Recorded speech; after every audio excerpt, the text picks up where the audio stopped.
Welcome once again, ladies and gentlemen, to the Lunch and Learn for December. We are so pleased to have with us the Bones of Cincinnatus. They've been around for over 20 years in various forms. I'm going to let the further introduction go to Bob Coyle, who will talk about the group and what they do and tell you something about the trombone. Thank you very much, Jim. Let me turn this on. There we go. Thank you very much. The trombone comes to us from about the 1400s. It is one of the first instruments that had the ability to change the pitch other than the fixed length of the tube. So if you think about an organ and all of the pipes, every length is every tube is a fixed length and plays one note. So we were the first instrument to be able to change the length. And I have in my hand an instrument that is vastly different. It's a modern instrument compared to what was available in the 1400s. But to give you an idea, Dave, could you hold your instrument up? There is an instrument that is almost identical to what was available in the 1400s. It has a slide that allows the length of the tube to be changed, and it resonates to various pitches. Yeah. We don't actually swallow this. Yeah. Can you play an overtone series for us?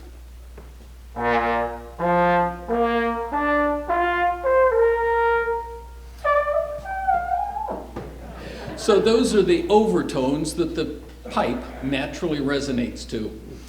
Over the years, playing out at the very end of the tube gets very awkward, and so some engineers came up with the idea of putting a valve in to add the same amount of tubing that you would have if your arm was extended, but let you put a trigger in place and save some motion.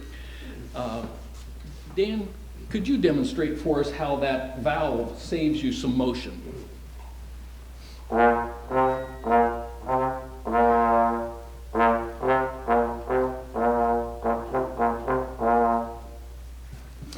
So it also opens up a few alternative positions where we can get some fast notes to perform without having to go all the way out 2.5 feet and back. Well, the instrument that I have is called a bass trombone, and it just so happens that the length of tubing that he has on his horn is not adequate to play a low B natural. So the designer said, let's add a little more tubing so that that low B natural is available. So that's why I have the extra tubing here, and it lets me also have more possible combinations.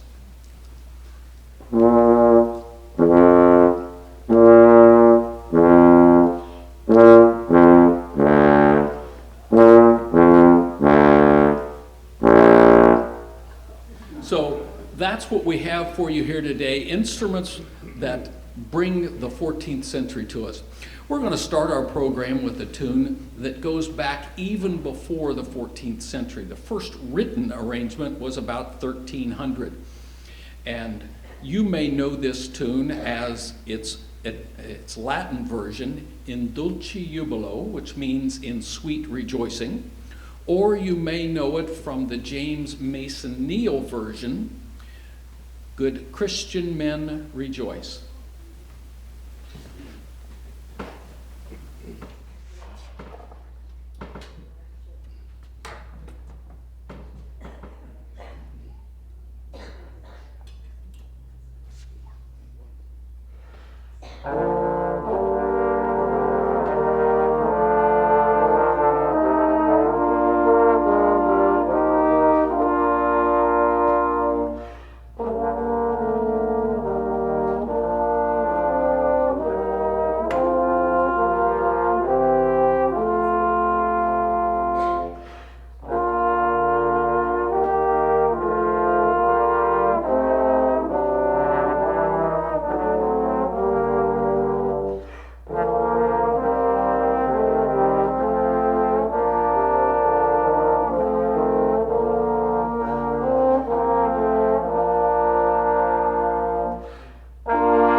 One of the great holiday traditions is to decorate with lots of greenery, evergreen trees, and the next song we are going to play for you talks about decorating with holly. Who knows where all these traditions came from, but we have a little bit of a glimpse into history with the lyrics from "Deck the Halls with Boughs of Holly." People would get together, much as you have done today, to have food and drink, and sometimes even dancing. The character of this next piece is almost like a dance, and the lyrics remind us about how important a little bit of refreshment is. Maybe you remember the part, "Fill the mead cup, drain the barrel." With only 4 short lines in the song, separated by the fa-la-las, the length of the song is really only limited by how inventive you can be with those 2 rhymes. Here is an arrangement of "Deck the Halls," and we will not go on for an endless number of choruses.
Get down here low.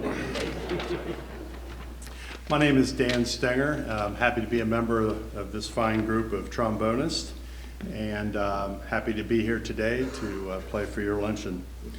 Our next piece is called "And the Glory of the Lord." It was written by George Frederick Handel in 1741, and is the first full chorus from the Messiah.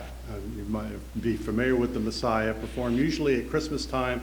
It tells the birth, death, and resurrection of Jesus Christ. And it's actually made up of 53 different pieces of music, 21 of which are full chorus pieces.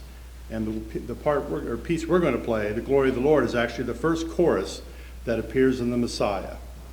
And it's the first time in the work that the entire choir sings. They tell the words tell the coming of the Lord, and the glory of the Lord shall be revealed, and all flesh shall see it together. For the mouth of the Lord hath spoken it.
to get all organized over there. So our next piece is called Rise Up, Shepherd and Follow.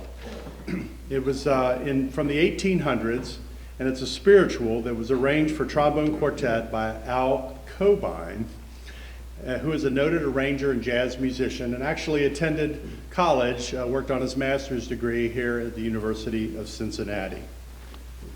Words from the first verse include, "There is a star in the east on Christmas morn. Rise up, shepherd, and follow.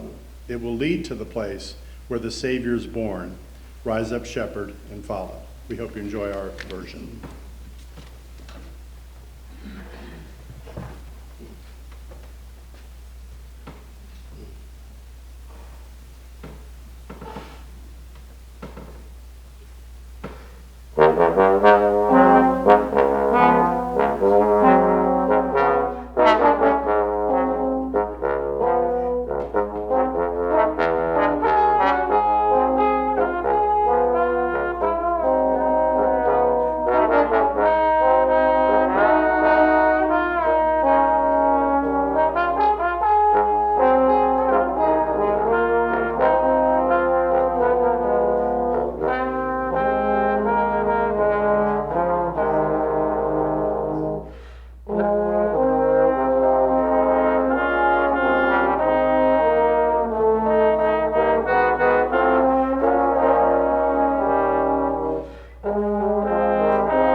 My name's Charlie.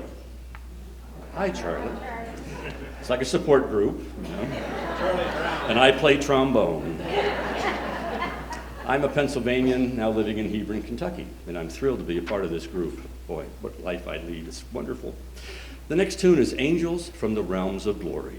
It's a Christmas carol composed in 1816 by Scottish poet James Montgomery. The text is based loosely on Luke chapter 2, verse 10. James Montgomery was a Scottish-born hymn writer, poet, and editor. His writings reflected concern for humanitarian causes such as the abolition of slavery and the exploitation of children chimney sweeps.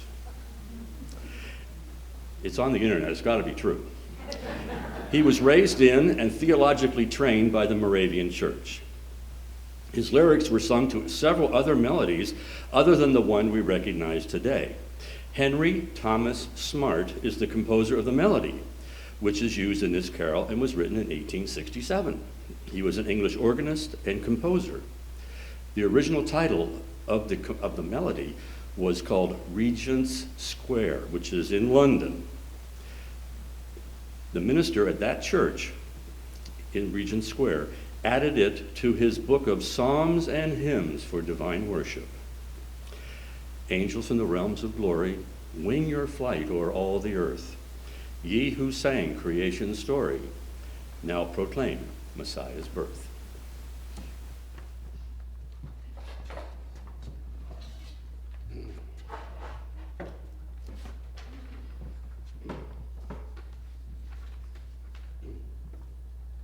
Give me a second, I'm a narrator.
Silent Night is next.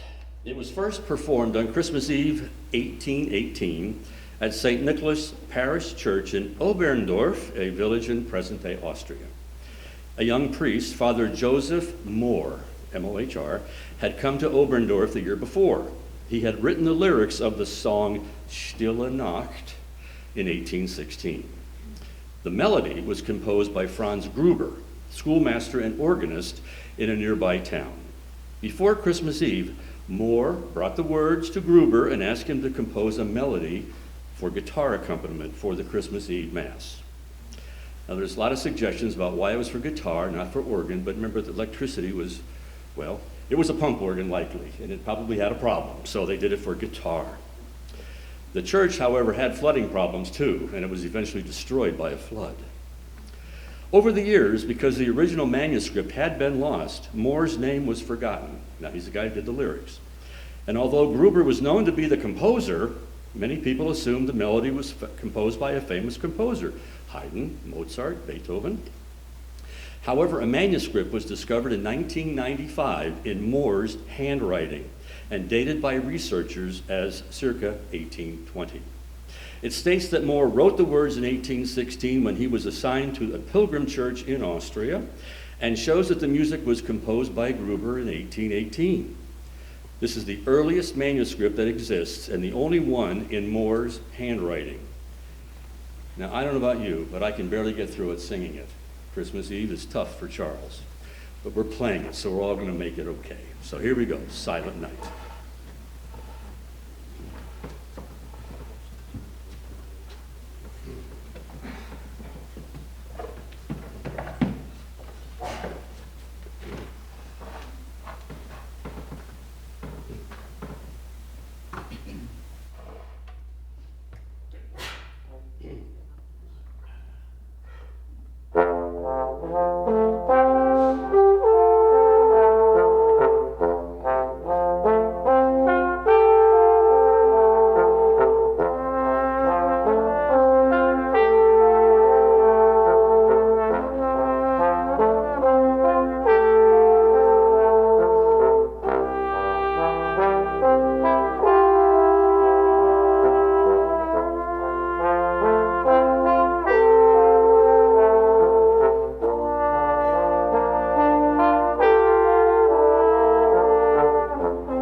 Hi, my name is David Haldeman, and I feel right at home in this facility. I helped found the Marion County Historical Society back in 1969. Let me check my driver's license. And we're also in the old Marion Post Office, now called Heritage Hall. But at any rate, I'm from Cincinnati now, and we're going to do a tune that we've done at our Christmas Carol Sing that we have annually at our house. Does anybody know what wassail is? Just raise your hand if you know. Okay, that's a good portion. So wassail is actually a hot cider, maybe mulled, with various spices, and it's very good. And it can also be made with wine. And so at any rate, back in the 1800s, it was traditional in the English countryside and in the cities to go from house to house singing Christmas carols and hoping that you would get invited in to have some wassail and warm up and some cookies and whatever else might be available. And that was called wassailing. So here we come, a wassailing.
Another tune I remember back in the 1800s when I was in nurseries.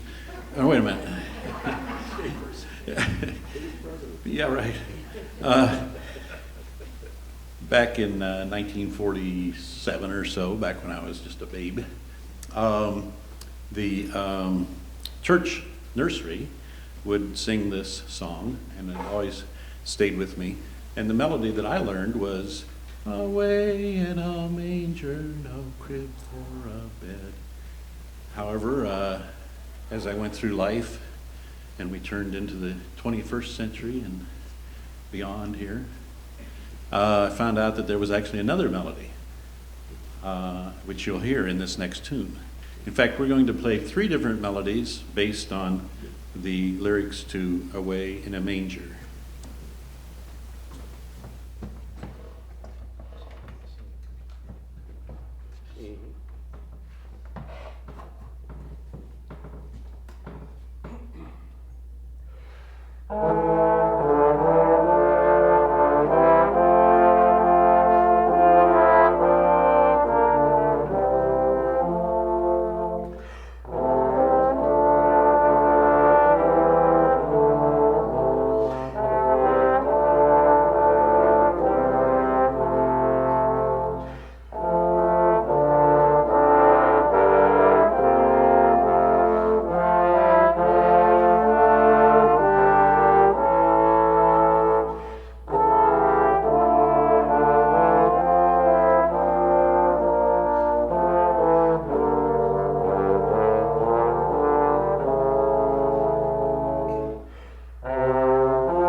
that's a workout in the chops. Before I announce the next piece, I've got some housekeeping I think I need to do. I've noticed a lot of people looking, and we see us draining this water out of the end of our slides. I just want to tell you, that is water. For the most part, 99% water. As we breathe, the moisture in our air condenses in the piping and collects at the bottom. And if we don't get it out of there, it comes out sounding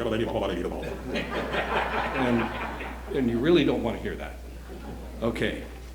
And that's why we keep these towels on the floor, so we don't gross out the establishment. Thank you.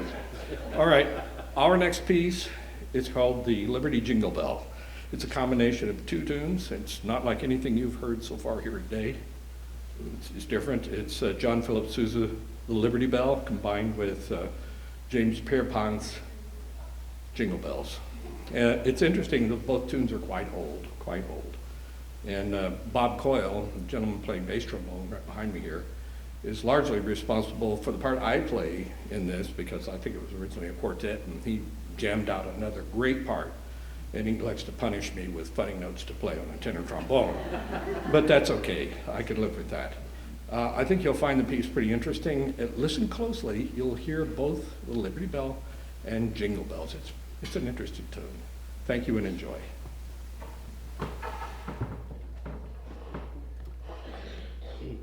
More housekeeping.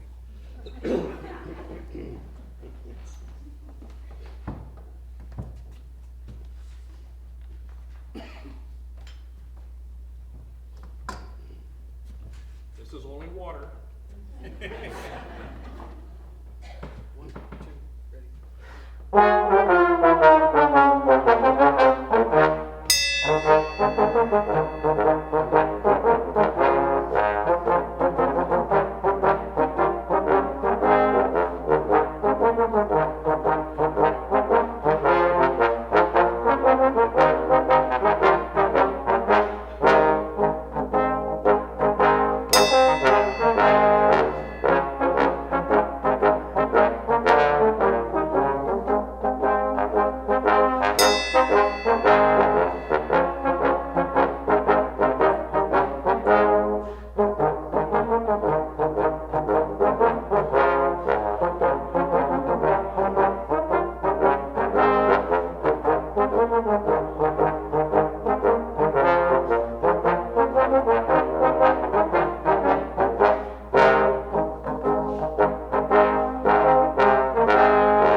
I told you that was different, didn't I?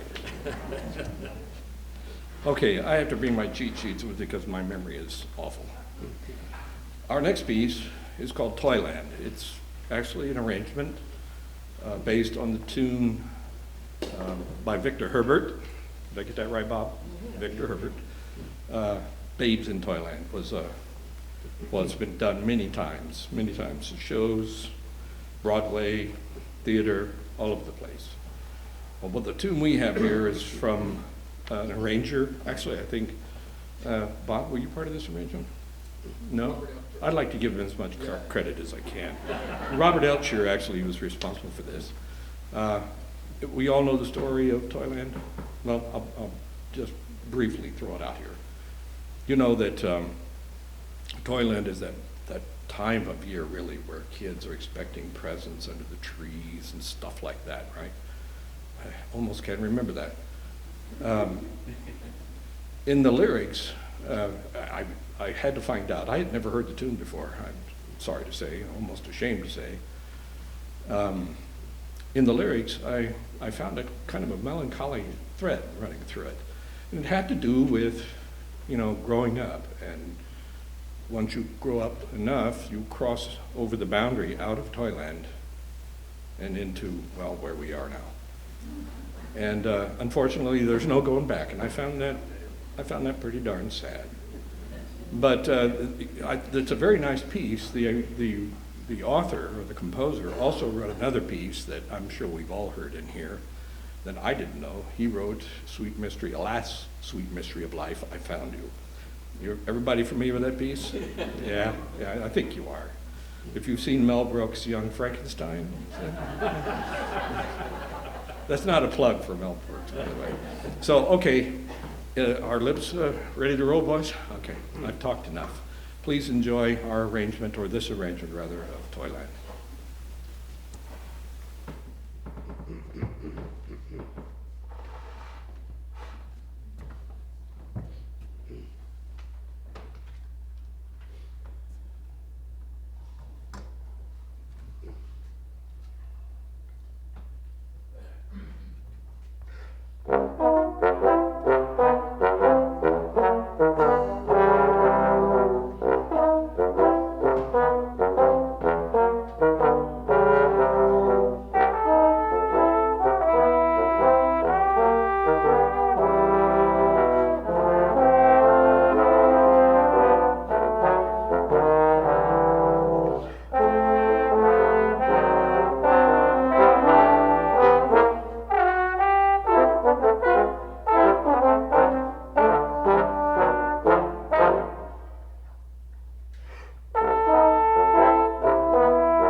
Well, we hope you're enjoying the concert so far. And we're going to kind of change styles again, I guess you would call it. Our next piece is called I Wonder as I Wander. And it's originally a Christian folk hymn performed usually as a Christmas carol. It was written by John Jacob Niles, who was an American folklorist and singer. And it has its origins in a song fragment that he collected in 1933. It's an unusual arrangement, but it is a very interesting interpretation of this Christmas classic. Hope you enjoy it.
Well, next we're going to leave the realm of kind of a little weird, I guess. That arrangement's probably to most ears, it's a little weird. to something a little more traditional in the sense of what we're used to hearing at Christmas. And this is one of the most probably commonly known Christmas pieces. It was written by Mel Torme and Robert Wells. They were actually sitting in a cabin, I believe, somewhere in the summertime in July, and it was no air conditioning, and they were quite warm. And they decided, hey, maybe if we can stay cool by thinking cool. And so they came up with decided to write a Christmas song called The Christmas Song. It is subtitled often, Chestnuts Roasting on an Open Fire. Of course, that's the opening line. But it was originally actually subtitled Merry Christmas to You. So it's a classic Christmas song, and it was originally recorded by the Nat King Cole Trio in 1946. And then Nat King Cole himself, as a solo artist, with a full orchestra, arranged and directed by Nelson Riddle, if you remember Nelson Riddle. Trombone player. Trombone player and arranger. In 1953, and then released it again in 1961, which is considered the most definitive version of the song. Ours is actually arranged by one of our fellow Bones of Cincinnatus members, not here today, Jeff Clymer. And it features our Nat King Cole, Mark Doan, right here. And I call him Mr. Smooth. Velvet Fog. Well, I wouldn't steal that. I've been called a lot of things.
Back in 1949, there was a really popular song by the singing cowboy called Rudolph the Red-Nosed Reindeer.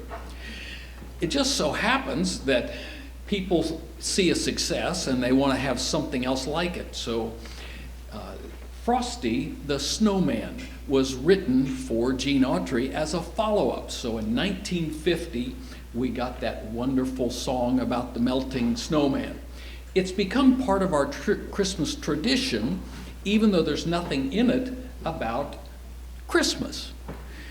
Well, there was a film, an animation that was done, and the line in the animation changed one of the lyrics from "I'll be back someday" to "I'll be back on Christmas Day." So it's anchored firmly in our Christmas tradition.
We're down to our last song for the day.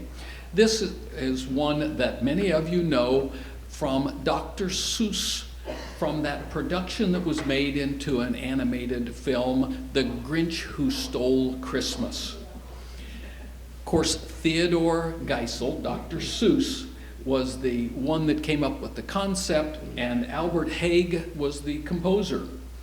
In 2018, The Grinch appeared, and his attitude was, "It's never too early to be annoyed by Christmas."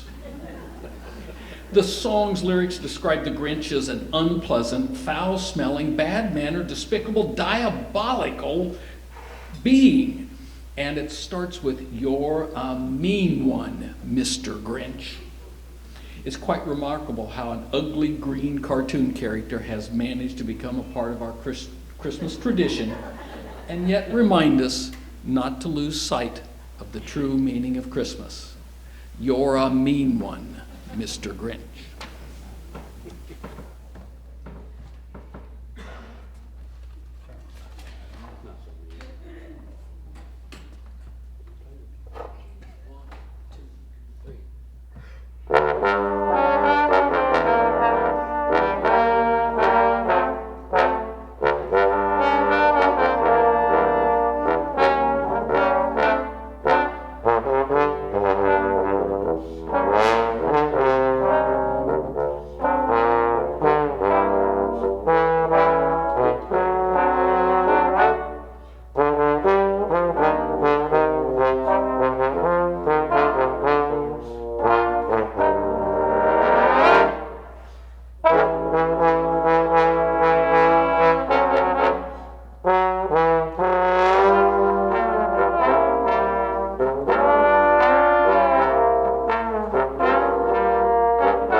Thank you so much, gentlemen. It was fantastic. It's put us all in the Christmas mood. We really appreciate you being here.